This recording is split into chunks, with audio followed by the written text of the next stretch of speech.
నమస్కారం అందరికి. వాళ్ళు మనతో పాటు మన స్టూడియోలో ఉన్నారు వేదిక్ ఆస్ట్రాలజర్ అయిన అనుపమ గారు. Madam hearty welcome to our channel madam.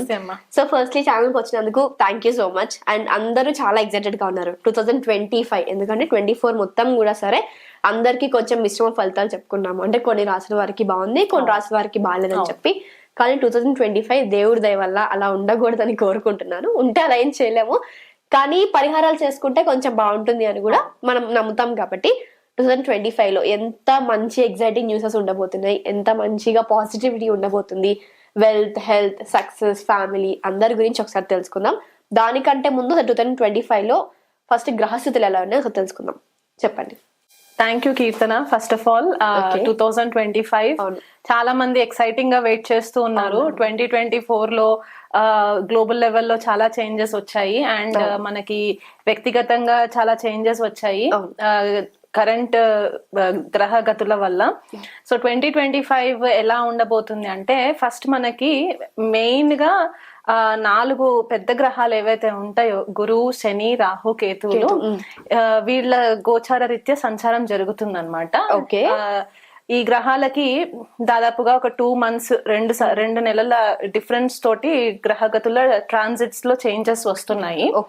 So దాన్ని బట్టి మనం చూసుకుంటే నేషనల్ లెవెల్ అండ్ ఇంటర్నేషనల్ లెవెల్లో చేంజెస్ వస్తాయి. అండ్ వ్యక్తిగతంగా ద్వాదశ రాశుల వాళ్ళ లైఫ్ లో కూడా చాలా చేంజెస్ వస్తూ ఉంటాయి అన్నమాట. పాజిటివ్ చేంజెస్, పాజిటివా నెగిటివా అనేది మనము రాశి వారిగా మనం తెలుసుకునే ప్రయత్నం చేసేటప్పుడు అప్పుడు నేను వివరిస్తాను. కాకపోతే ఫస్ట్ ఈ గోచారాలు, ఈ గ్రహాలు ఎప్పుడు చేంజెస్ అవుతున్నాయో డేట్స్ తో సహా చెప్తాను. మనకి న్యూ ఇయర్ ఇంగ్లీష్ క్యాలెండర్ ప్రకారము January 1st కి మొదలవుతుంది కదా. ఈసారి మనకి అమావాస్య రోజు మనకి న్యూ ఇయర్ మొదలవుతుంది అనమాట. ఇది ఉగాది పంచాంగ రీత్యా కాదని చెప్పేది. సో ఆ డేట్ నుంచి చూసుకుంటే గనక మనకి March 29వ తారీఖున సాయంకాలము ఇండియన్ టైం ప్రకారం, అంటే న్యూఢిల్లీని మనము సెంట్రల్ బేస్ చేసుకుంటే గనక ఆ టైం ప్రకారం చూసుకుంటే రాత్రి 9:45 March 29వ తారీఖున శని మనకి మీనరాశిలో ఎంటర్ అవుతుంది అనమాట. కుంభరాశిలో 2.5 సంవత్సరాలు విశాలవంతమైన ట్రాన్సిట్ అయిన తర్వాత మీనరాశిలోకి శని గ్రహం ఎంటర్ అవుతారు అనమాట. అక్కడ 2000 2027 వరకు కూడా శని అక్కడే ఉంటారు, మీనరాశిలో ఉంటారు. తర్వాత మనకి గురువు ట్రాన్సిట్ జరుగుతుంది. మనకి ఈ గురువు కూడా బిగినింగ్ ఆఫ్ ద ఇయర్ లో మనకి వక్రిగతిలోనే ఉంటారు. February 4వ తారీఖు వరకు వక్రిగతిలోనే ఉండి తర్వాత నార్మల్ డైరెక్ట్ లోకి వస్తారనమాట. అక్కడ నుంచి కంటిన్యూ అయ్యి వృషభ రాశిలో నుంచి కంటిన్యూ అయ్యి మిథున రాశిలోకి ఎంటర్ అవుతారు. గురువు వక్రిగతిలో నుంచి February 4th డైరెక్ట్ అయిన తర్వాత సుదీర్ఘ ప్రయాణం చేసి మనకి May 14వ తారీఖున మిథున రాశిలోకి ఎంటర్ అవుతారు అనమాట. సో దీని ప్రభావం వల్ల కొంతమందికి గురుబలం పెరగడము, కొంతమందికి గురుబలం కాస్త లోపించడం అనేది మనకి కనిపిస్తూ ఉంటుంది. అయినా గురువు గారు May 14వ తారీఖున ఎప్పుడైతే ఎంట్రీ ఉంటుందో అప్పటి నుంచి మనకి దాదాపు December 5వ తారీఖు వరకు కూడా మిథున రాశిలో సంచారం జరుగుతుంది. కానీ మధ్యలో ఆయన వక్రీగతి పొందుతారు. అది వక్రీగతి ఎప్పుడు అంటే October 18వ తారీఖున వక్రీగతి పొంది ట్రాన్సిట్ మొత్తం మనకి ఇయర్ ఎండింగ్ వరకు కూడా మనకి గురువు గారు వక్రీగతిలోనే ఉంటారన్నమాట. అండ్ ఇక్కడ ఇంకొకటి ముఖ్యమైన గమనిక ఏంటి అంటే, అతిచారి జరుగుతుంది. అతిచారి అంటే ఈ సంవత్సరము 2025లో గురువు గారు చాలా ఫాస్ట్ మూవ్మెంట్ ఉంటుంది అనమాట. రెగ్యులర్ మూవ్మెంట్ కంటే కూడా ఫాస్ట్ మూవ్మెంట్ ఉంటుంది. ఎప్పుడైతే ఈయన రెట్రోగ్రేషన్ లోకి వస్తారో, వక్రీగతిలోకి ఎప్పుడైతే October 18న ఎంట్రీ అవుతుందో మిథున రాశిలో నుంచి కర్కాటక రాశిలోకి ఎంటర్ అవుతారు అనమాట. అంటే దాదాపుగా 2025వ సంవత్సరంలో గురువు గారు 3 రాశులలో ట్రాన్సిషన్ జరుగుతుంది. అది చాలా యునిక్ ట్రాన్సిట్ లాగా చెప్తారనమాట. ఎందుకంటే 3 రాశులు ఉండడం చాలా డిఫరెంట్. ఎందుకంటే బిగినింగ్ ఆఫ్ ద ఇయర్ మనకి February 4వ తారీఖు వరకు కూడా వక్రీగతిలోనే ఉంటారు. ఆ తర్వాత డైరెక్ట్ అవుతారు, వృషభ రాశిలో నుంచి మిథున రాశిలోకి ఎంటర్ అవుతారు. తర్వాత October 18వ తారీఖున వక్రీగతిలో నుంచి కర్కాటక రాశిలో తన ఉచ్చ స్థానంలోకి వస్తారనమాట. సో ఇది కొద్దిగా యునిక్ అని చెప్పాను కదా, ఇది మనకి కనిపిస్తుంది. దీని వల్ల మనకి దేశ దేశవ్యాప్తంగా అండ్ అంతర్జాతీయంగా కూడా మనకి చాలా చేంజెస్ కనిపిస్తూ ఉంటాయి. ఓకే. అండ్ వ్యక్తిగత రాశులలో వాళ్ళ పర్సనల్ లైఫ్స్ లో కూడా మనకి చాలా చేంజెస్ కనిపిస్తాయి అన్నమాట. ఓకే. అది పాజిటివ్ అవ్వచ్చు, నెగిటివ్ అవ్వచ్చు, ఇండివిజువల్ రాశిస్ ని బట్టి ఉంటుంది అండ్ లగ్నాస్ ని బట్టి ఉంటుంది. ఓకే. ఇది పక్కన పెడితే మనకి రాహుకేతులు కూడా మనకి ట్రాన్సిషన్ జరుగుతుంది, మేలోనే జరుగుతుంది అనమాట వీళ్ళు కూడా. ఎందుకంటే రాహుకేతులు ప్రతి రాశిలో 18 నెలలు ట్రాన్సిషన్ లో ఉంటారు. సో ప్రెసెంట్ గా రాహు మనకి మీనరాశిలో ఉంటారు, కేతు వచ్చేసి కన్యా రాశిలో బిగినింగ్ ఆఫ్ ద ఇయర్ అక్కడే ఉంటారు మే వరకు కూడా. మే 18th 2025 మనకి రాహు వచ్చేసి కుంభరాశిలోకి ఎంట్రీ జరుగుతుంది అండ్ కేతు వచ్చేసి మనకి సింహరాశిలో ఎంట్రీ జరుగుతుంది. కుంభరాశి మనకి శాస్త్ర ప్రకారంగా ఏం చెప్తారంటే రాహు యొక్క స్వక్షేత్రం అని కూడా చెప్తుంటారు అనమాట. అంటే శని రూలింగ్ అయినా కూడా రాహు కో రూలింగ్ కూడా చేస్తారు. సో ఈ గ్రహగతులని మనం చూసుకుంటా అంటే మళ్ళీ మనకి చిన్న గ్రహాలు ఉంటాయి. కుజుడు ఆల్రెడీ నీచలో ఉంటారు. డిసెంబర్ 7, 2024లో ఆయన వక్రీగతి పొందినప్పుడు కర్కాటక రాశి నుంచి జనవరి బిగినింగ్ లో జనవరి 20వ తారీఖు ఆ ప్రాంతంలో కుజుడు మనకి మిథున రాశిలో వక్రీగతిలోనే ట్రాన్సిషన్ అవుతుంది. మళ్ళీ అక్కడ నుంచి కొద్దిపాటిగా కర్కాటక రాశిలోకి ఎంట్రీ, మళ్ళీ డైరెక్షన్ వచ్చిన తర్వాత ప్రాపర్ డైరెక్ట్ అయిన తర్వాత కర్కాటక రాశిలోకి ఎంటర్ అయ్యి జూన్ 7th ఆ టైం కి కుజుడు డైరెక్ట్ గా సింహరాశిలోకి ఎంట్రీ అవుతుంది అనమాట. సో ఇవి కాకుండా రవి ఎట్లాగో మనకి ప్రతి నెల చేంజ్ అవుతూ ఉంటారు, బుధుడు శుక్రుడు కూడా దాదాపుగా మనకి రెగ్యులర్ గా చేంజ్ అవుతూ ఉంటారు కాబట్టి దాని ఎఫెక్ట్స్ మనకి మైనర్ లెవెల్లో కనిపిస్తూ ఉంటాయి. బట్ ఈ మేజర్ ఏవైతే ప్లానెట్స్ ఇప్పుడు గ్రహాలు నేను ఏవైతే చెప్పానో రాహు, కేతు, శని అండ్ గురు, వీటి ప్రభావము మనకి చాలా మట్టుకు చేంజెస్ కనిపిస్తూ ఉంటాయి అన్నమాట. సో ఇది బేస్ చేసుకొని మనము కొద్దిగా ఎలా ఉండబోతుంది అనేది తెలుసుకుందాము. ఇవి కాకుండా మనకి మార్చ్ ఎండింగ్ లో షష్టగ్రహ కూటమి జరుగుతుంది. అది మనకి ఎలాగైతే 2019 డిసెంబర్ 26వ తారీఖున మనకి ధనుసు రాశిలో ఎలాగైతే షష్టగ్రహ కూటమి జరిగిందో ఈసారి మనకి మీనరాశిలో జరుగుతుంది అనమాట షష్టగ్రహ కూటమి. సో దాని గురించి మనం ఇంకొక ఎపిసోడ్ చెప్పుకున్నప్పుడు వివరాలు చెప్తాను అప్పుడు. అండ్ ఇవి కాకుండా మనకి ఈ సంవత్సరము 4 గ్రహణాలు ఉన్నాయన్నమాట. ఒకటేమో మనకి మార్చ్ లో ఉన్నాయి, 2 గ్రహాలు గ్రహణాలు 2 మార్చ్ లో ఉన్నాయి అండ్ 2 గ్రహణాలు వచ్చేసి మనకి సెప్టెంబర్ లో ఉన్నాయి అన్నమాట. ఒకటే మంత్ లో 2 ఉన్నాయి. జనరల్లీ మనకి 15 రోజులకు ఒక డిఫరెన్స్ లో వస్తుంది. అమావాస్యకి ఒకటి అండ్ పౌర్ణమికి ఒకటి. పౌర్ణమికి మనకి చంద్రగ్రహణం ఉంటుంది, అమావాస్యకి సూర్యగ్రహణం ఉంటుంది. కాబట్టి దాని యొక్క ఎఫెక్ట్స్ కూడా మనకి జన్మ జాతకాలలో పడుతుంది, యాజ్ వెల్ యాజ్ మనకి మండేన్ లెవెల్లో అంటే మేధని జ్యోతిష్యం అని చెప్తూ ఉంటాము, దానిపైన కూడా మనకి గ్లోబల్ లెవెల్లో ఇంపాక్ట్ చూపించే గ్రహణాల ఎఫెక్ట్స్ ఉంటాయి. ఈ గ్రహణాల ఎఫెక్ట్స్ మనకి దాదాపుగా 3 నెలల నుంచి 6 నెలల వరకు దాన్ని ట్రిగరింగ్ పాయింట్స్ ఉంటాయి అన్నమాట.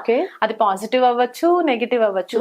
బట్ మోస్ట్ కేసెస్ లో మనం ఏం చెప్తామంటే ఏదైనా కర్మకి సంబంధించి విపరీతంగా బాధలు ఏదైతే పెడుతుంటుందో అక్కడికి వచ్చేసరికి అది ఎండింగ్ పాయింట్ అని కూడా చెప్పి ఒక కొత్త ఎనర్జీని మనకి క్రియేట్ చేయడానికి గ్రహణాలు మనకి హెల్ప్ చేస్తూ ఉంటాయి అన్నమాట.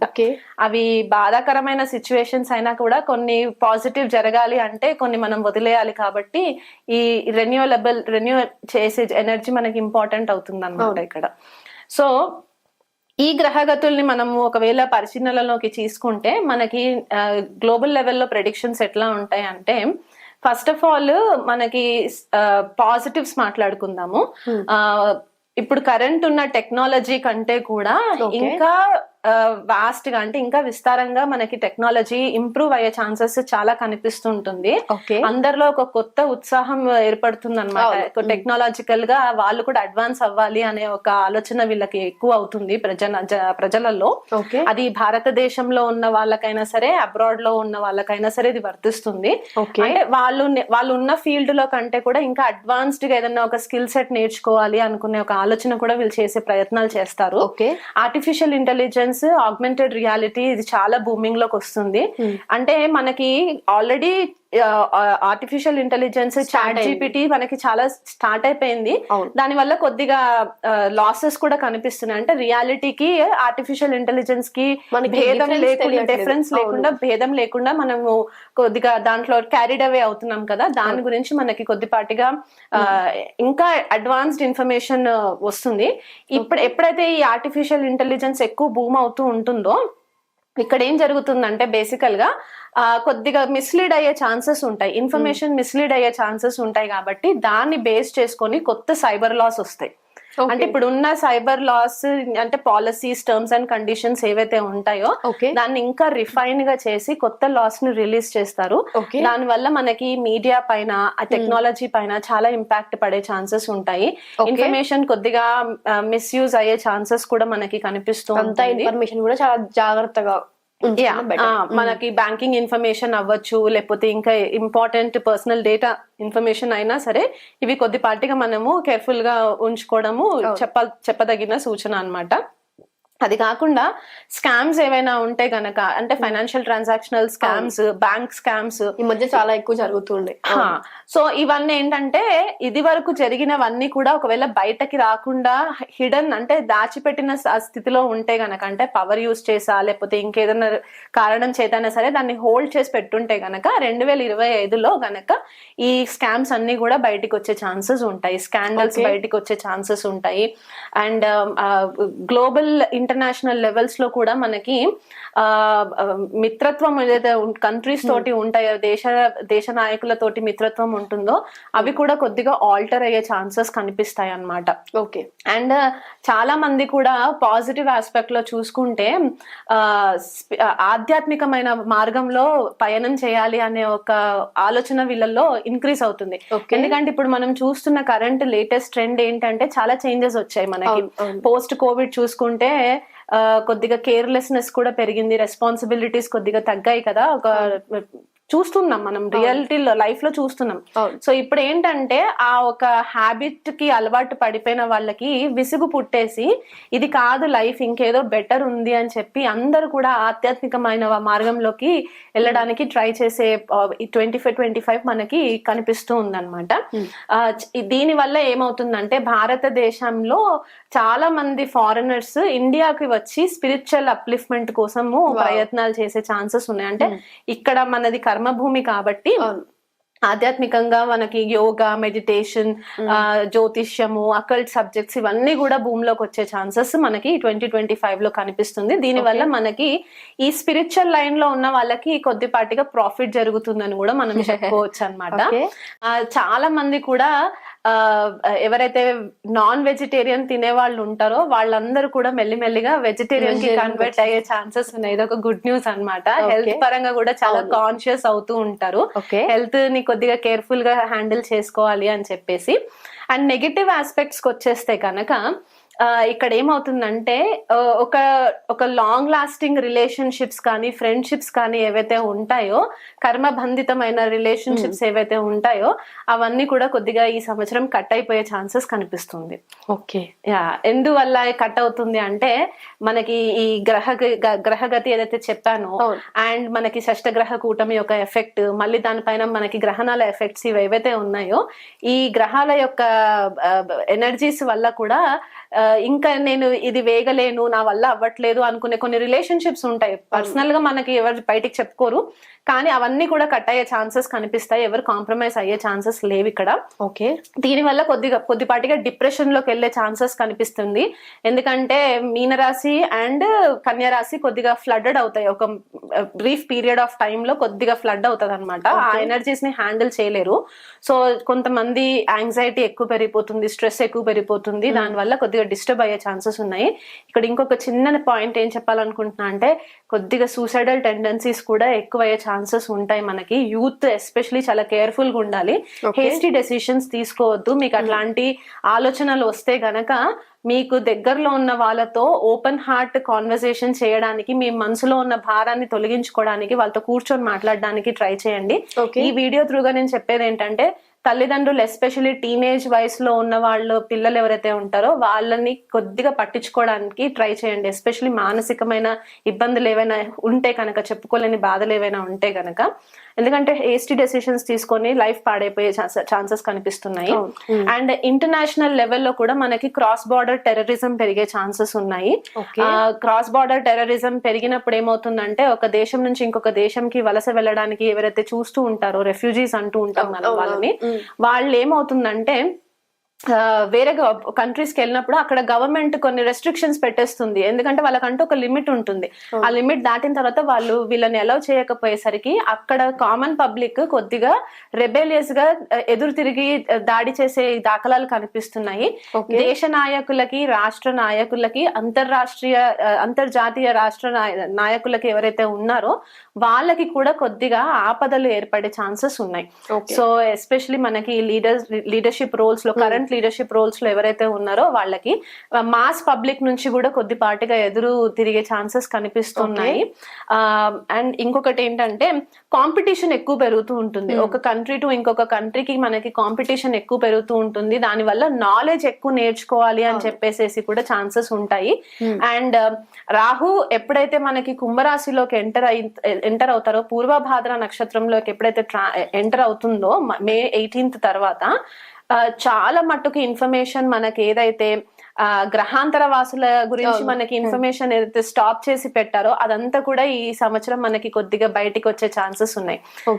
సైన్స్ అండ్ టెక్నాలజీ అడ్వాన్స్ అయ్యే ఛాన్సెస్ ఉన్నాయి. ఇవి కాకుండా మనకి రాహు మీనరాశిలో ట్రాన్సిట్ అయిన తర్వాత ఈ షష్టగ్రహ కూటమి కూడా మనకి ఉంది కాబట్టి దీని ప్రభావం వల్ల మనకి ఏమవుతుందంటే కొద్దిపాటిగా సునామీలు రావడము, సముద్ర తీరాన కొద్దిపాటిగా అలలు ఉప్పొంగడము, హరికేన్స్ రావడము, మనకి వెస్ట్ లో హరికేన్స్ ఎక్కువ వస్తూ ఉంటాయి, సైక్లోన్స్ రావడం, తెలుగు రాష్ట్రాలలో వర్షాలు ఎక్కువ పడడము, సైక్లోన్ ఎఫెక్ట్స్ రావడము, దానివల్ల పంట నష్టం జరగడము, కొద్దిపాటిగా ప్రాణ నష్టం కూడా జరిగే ఛాన్సెస్ మనకి కనిపిస్తుంది ఈ సంవత్సరము 2025 లో. భూకంపాలు రావడము, ఎస్పెషలీ మనకి నార్త్ ఇండియాలో భూకంపాలు రావడము, సౌత్ ఇండియాకి వచ్చేసరికి మనకి కొద్దిపాటిగా సునామీస్, సైక్లోన్స్ ఇవన్నీ వచ్చే ఛాన్సెస్ మనకి, జల ప్రమాదాలు, ఎస్పెషలీ ఈ యూత్ ఎవరైతే బీచ్ పార్టీస్ అని చెప్పేసి బీచ్ కి వెళ్ళాలి, గోవాకి వెళ్ళాలి, చెన్నైకి వెళ్ళాలి అని ఎవరైతే అనుకుంటూ ఉంటారో వీళ్ళు కొద్దిపాటిగా కేర్ఫుల్ గా ఉండాలి. ఈ జల ప్రమాదాలు జరిగే ఛాన్సెస్ మనకి చాలా మట్టుకు క్లియర్ గా కనిపిస్తుంది అనమాట 2025లో. దీనివల్ల ఇమోషనల్ టర్మాయిల్ అంటే చాలా మానసికమైన భావోద్వేగాలకు లోనయ్యే సిచ్యువేషన్స్ కూడా మనకి సంవత్సరం కనిపిస్తుంది. కామన్ పబ్లిక్ కొద్దిగా వచ్చేసరికి ఏంటంటే మనకి లీడర్స్ ఏదైతే ప్రామిస్ చేస్తారో ఆ ప్రామిస్ ని వీళ్ళు కనుక ఒకవేళ నిలబెట్టుకోలేకపోతే కామన్ పబ్లిక్ కొద్దిపాటిగా ఎదురు తిరిగే ఛాన్సెస్ కనిపిస్తూ ఉన్నాయి. కొన్ని సార్లు ఏమవుతుందంటే కొన్ని పథకాల పేర్ల పైన కూడా జరుగుతూ ఉంటాయి కదా, అది వీళ్ళకి టైం కి అందుబాటు అవ్వక కూడా కొద్దిగా రెబెల్ గా తిరిగే ఛాన్సెస్ కనిపిస్తున్నాయి. ఎందుకంటే ఒక నెల 15 రోజులు పై వరకు కూడా శని రాహులు కలిసి మీనరాశిలో ఉంటారు కాబట్టి దాని ఎఫెక్ట్ మనకి చాలా ఎక్కువ కనిపిస్తూ ఉంటుంది.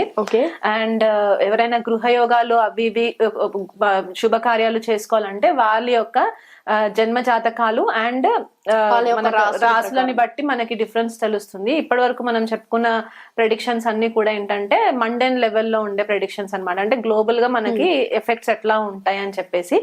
ఈ ఓవరాల్ గా 2025లో మనకి ఒక లెసన్ ఏమొస్తుంది అంటే కలెక్టివ్ కాన్షియస్నెస్, అంటే అందరూ కూడా ఒకే ఒక ఆధ్యాత్మికమైన మార్గంలో పయనం చేయాలి. అంటే మనకి మానవ సంబంధాలు కొద్దిగా తెగిపోయినట్టు అనిపించింది. కోవిడ్ ఉన్నంత కాలం వరకు కూడా హ్యుమానిటీ బానే ఉండింది, కానీ ఎప్పుడైతే ఈ మళ్ళీ నార్మల్ కి వచ్చిందో అందరు మళ్ళీ ఎవరి లైఫ్ వాళ్ళు లీడ్ చేసేసుకుంటూ ఎవరికి ఇష్టం వాళ్ళు కంటిన్యూ చేస్తున్నారు కదా.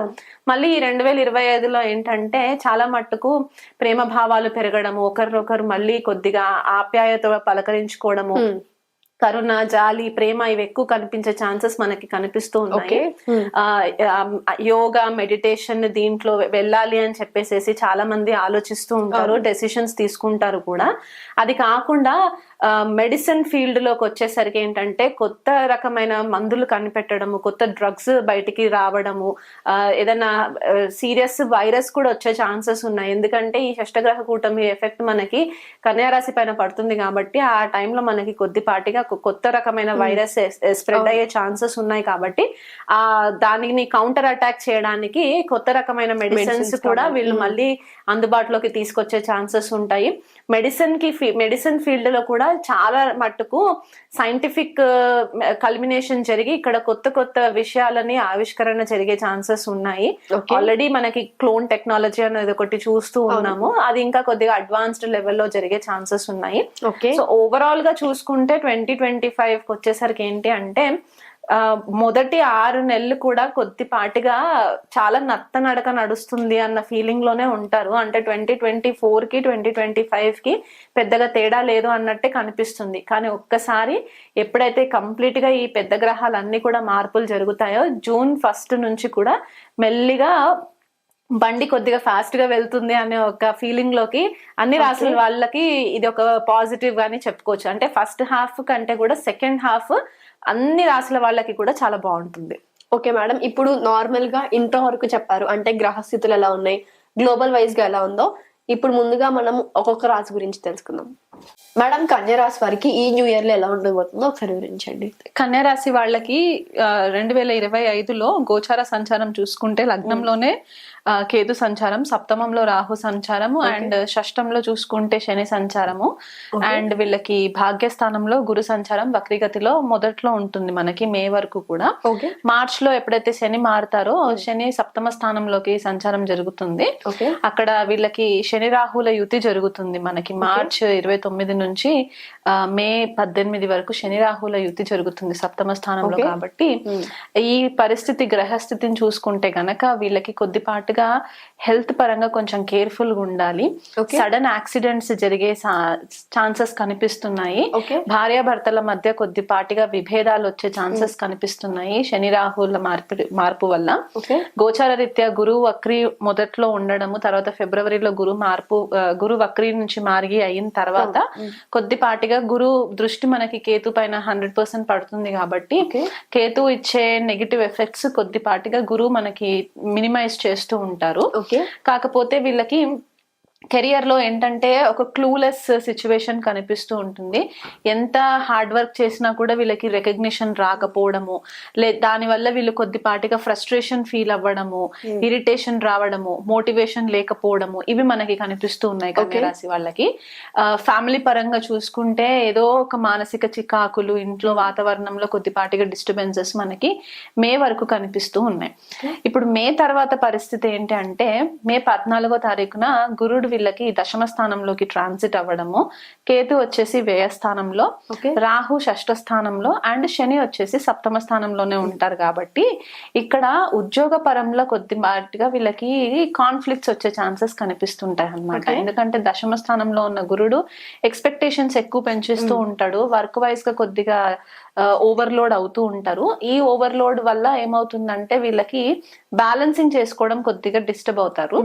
అండ్ రాహు షష్ఠ స్థానంలో ఏంటంటే ఉద్యోగ వాతావరణంలో ఎక్కువ మట్టుకు గుప్త శత్రువులు అధికంగా అవడము, నార్మల్ గా జాబ్ చేయకుండా హౌస్ వైఫ్స్ ఎవరైతే ఉంటారో వాళ్ళకు కూడా ఏదో ఒక కారణం చేత మానసిక ఒత్తిడి ఉండడము, ఇంట్లో కూడా వీళ్ళకి రిలేటివ్స్ తోటి కొద్దిపాటిగా గుప్త శత్రువులు ఏర్పడము, ఎస్పెషల్లీ వీళ్ళకి ఫీమేల్స్ తోటి ప్రాబ్లమ్స్ రావడము, అంటే ఆడవాళ్ళతోటి వీళ్ళకి కొద్దిపాటిగా ప్రాబ్లమ్స్ రావడము, దీని వల్ల వీళ్ళు ఒక రకమైన కన్ఫ్యూజన్ జోన్ లో ఉండేసరికి ఆధ్యాత్మికమైన ఆలోచనలు పెరగడము, ఇది మనకి కనిపిస్తూ ఉంటుంది. 1988 లో పుట్టిన వాళ్ళు ఎవరైతే ఉంటారో వాళ్ళకి రాహు కేతు రిటర్న్ అన్నమాట. అంటే వాళ్ళ జన్మ జాతకంలో రాహు కుంభంలో ఉండి కేతు సింహంలో ఉండే పరిస్థితి మనకి కనిపిస్తుంది. 88 అండ్ 89 మధ్యలో పుట్టిన వాళ్ళకి, అంటే ఎవ్రీ 18 years కి మనకి జరుగుతుంది. కాబట్టి దాన్ని బట్టి వాళ్ళు క్యాలిక్యులేషన్స్ చేసుకోవచ్చు. వీళ్ళకి ఏంటంటే గత 18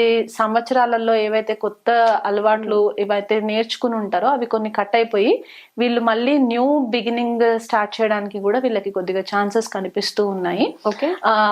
బిజినెస్ పరంగా ఎవరైతే ప్లానింగ్స్ చేసుకుంటారో వీళ్ళకి బిజినెస్ లో కొంచెం కేర్ఫుల్ గా ఉండాలి. మార్చ్ నుంచి మే వరకు పార్ట్నర్షిప్ లో ఆల్రెడీ బిజినెస్ చేసే వాళ్ళు ఉంటే గనక పార్ట్నర్స్ త్రూగా కొద్దిగా చీట్ అయ్యే ఛాన్సెస్ కనిపిస్తూ ఉన్నాయి. ఎందుకంటే శని రాహుల యుతి సప్తమ స్థానంలో కాబట్టి అక్కడ కొద్దిగా ఆ చీటింగ్ అనేది కనిపిస్తూ ఉంటుంది. భార్య భర్తల మధ్యలో కూడా తమో గుణం ఎక్కువైపోయి గొడవలు పడడము, ప్రతి చిన్న వాటికి ఇరిటేట్ అయిపోవడము, దానివల్ల చాలా ఎస్కలేట్ అయిపోవడము, ఇవన్నీ మనకి కనిపిస్తున్నాయి. పిల్లల విషయంలో కూడా వీళ్ళకి గురు సంచారం ఉన్నంత వరకు భాగ్యంలో పిల్లల విషయంలో కొద్దిపాటిగా ఇబ్బందులు ఏం కనిపించవు. ఎడ్యుకేషన్ పరంగా కూడా వాళ్ళు బాగా చదువుకుంటారు. కానీ ఎప్పుడైతే గురువు దశమ స్థానంలోకి ట్రాన్సిట్ అవుతుందో ఈ గురు దృష్టి పంచమ స్థానం పై నుంచి చతుర్థ స్థానం పైకి పడినప్పుడు ఏంటంటే చదువు పట్ల కొద్దిగా ఇంట్రెస్ట్ పోవడము ఇది ఎక్కువ కనిపిస్తూ ఉంటుంది. ఐసోలేషన్ గా ఉండడానికి ఇష్టపడుతూ ఉంటారు. డ్రైవింగ్ చేసేటప్పుడు కొద్దిగా కేర్ఫుల్ గా ఉండి డ్రైవ్ చేసుకోవడము చాలా ఇంపార్టెంట్ అన్నమాట. బిజినెస్ విషయంలో కొత్త బిజినెస్ ఎవరైతే ప్లాన్ చేయాలనుకుంటున్నారో వాళ్ళకి నేను మళ్ళీ చెప్పే పాయింట్ ఏంటంటే పార్ట్నర్షిప్ లోకి వెళ్లే ముందు కొద్దిపాటిగా ఒకసారి క్రాస్ వెరిఫై చేసుకొని మీకు అన్ని రకాలుగా అనుకూలంగా ఉంటేనే ముందడుగు వేయండి. ఆర్థికంగా ఈ సంవత్సరం కొద్దిపాటిగా ఫేవరబుల్ రిజల్ట్స్ అంతగా ఉండకపోవచ్చు. సో వీలైనంత మట్టుకు సేవింగ్స్ చేసి పెట్టుకోండి. అంటే ఒక 6 months కి మీరు డబ్బులు ముందే సేవ్ చేసి పెట్టుకుంటే అత్యవసరమైన పరిస్థితులు వచ్చినప్పుడు ఫైనాన్షియల్ ఇష్యూస్ రాకుండా ఉండడానికి హెల్ప్ అవుతుంది. కొంతమంది కన్యా రాశి వాళ్ళు, కన్యా లగ్నం వాళ్ళు ఏంటంటే కెరియర్ లో మంచి మార్పు రావాలని అని చెప్పేసి కొన్నిసార్లు అడిషనల్ కోర్సెస్ జాయిన్ అయ్యే వాళ్ళు ఉంటారు. సో ఇక్కడ ఆ కోణంలో డబ్బులు ఎక్కువ ఖర్చు అయ్యే ఛాన్సెస్ మనకి కనిపిస్తూ ఉన్నాయి. కాబట్టి కొద్దిగా చూసి ఆలోచించి డెసిషన్స్ తీసుకుంటే మంచిది. అండ్ గృహం కొనుక్కునే వాళ్ళు ఎవరైనా ఉంటే గనక ప్రాపర్ ట్రాన్సాక్షన్స్ చేసుకోండి. లిటిగేషన్ లేని ప్రాపర్టీస్ తీసుకోవడానికి చూసుకోండి.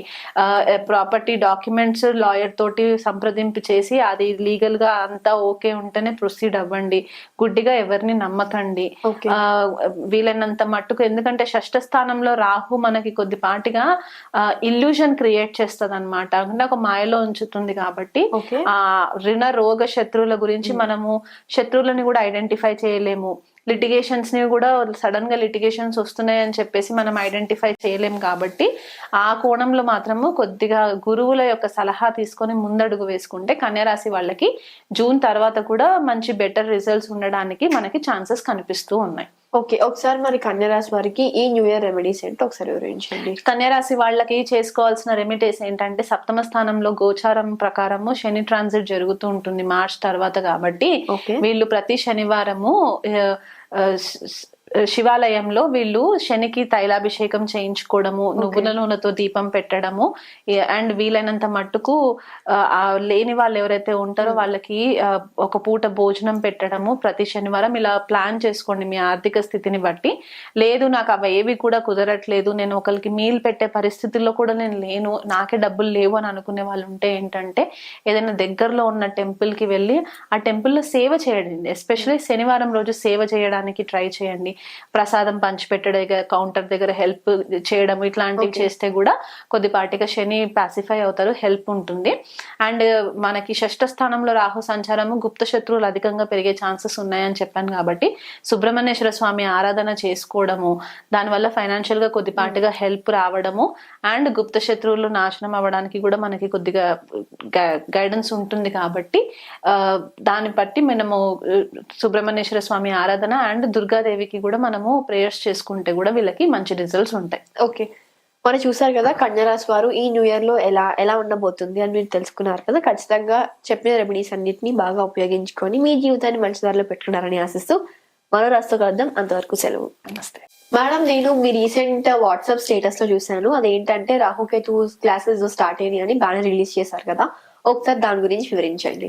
రాహుకేతు క్లాసెస్ స్పెసిఫిక్ గా లాంచ్ చేయడం జరిగింది. ఇది ఆల్రెడీ జ్యోతిష్య పరిజ్ఞానం ఉన్న వాళ్ళకి అనమాట. అంటే బిగినర్ ఫేజ్ లో ఉండి కొద్దిగా అడ్వాన్స్డ్ లెవెల్ కి వెళ్ళాలనుకునే వాళ్ళ కోసము రాహుకేతు జన్మ జాతకంలో ఎలాంటి ప్రాబ్లమ్స్ క్రియేట్ చేస్తారు, దానివల్ల మనం ఎలాంటి రెమెడీస్ ఇవ్వచ్చు, అంటే పితృదోషం కావచ్చు, పుత్రదోషం కావచ్చు, కలత్ర శాపం కావచ్చు, ఇలాంటివి ఏవైతే దోషాలు ఉంటాయో అసలు రాహుకేతు ఏ భావాలలో ఉంటే ఏ రాసులలో ఉంటే ఎలాంటి పరిహారాలు ఇస్తాయి, ఎలాంటి రిజల్ట్స్ ఇస్తాయి, ఫారెన్ సెటిల్మెంట్ బిజినెస్ కి పరంగా ఎట్లాంటి రిజల్ట్స్ ఇస్తాయి, స్పెసిఫిక్ గా రాహుకేతు ఎందుకు తీసుకోవడం జరిగిందంటే కర్మిక్ నోట్స్ అన్నమాట.